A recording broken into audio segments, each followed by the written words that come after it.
Hey guys, in this video I'm going to go over how you remove a book from your Kindle, and I'm going to go over the two different options, whether you want to just undownload the book so that it's not taking up space in your Kindle Paperwhite, or if you just want to permanently delete the book. So what we're going to do is open up our library.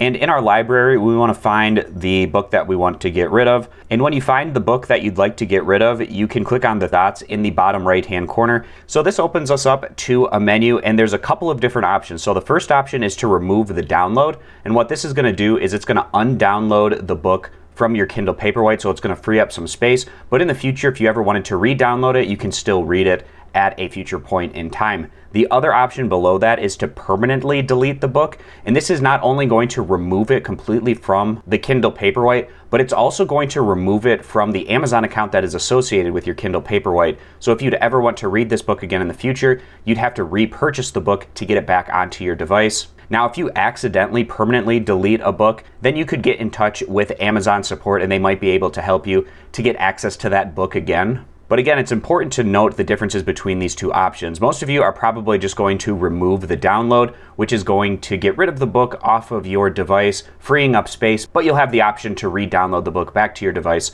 in the future. But this is the area where you're going to find those options. And again, you can open up this menu when you're in the library by clicking on the dots that are in the bottom right-hand corner of whatever book that you're looking to remove. So I hope this video was helpful. I appreciate you guys stopping by. Consider subscribing to the YouTube channel, and I'll see you back here next time.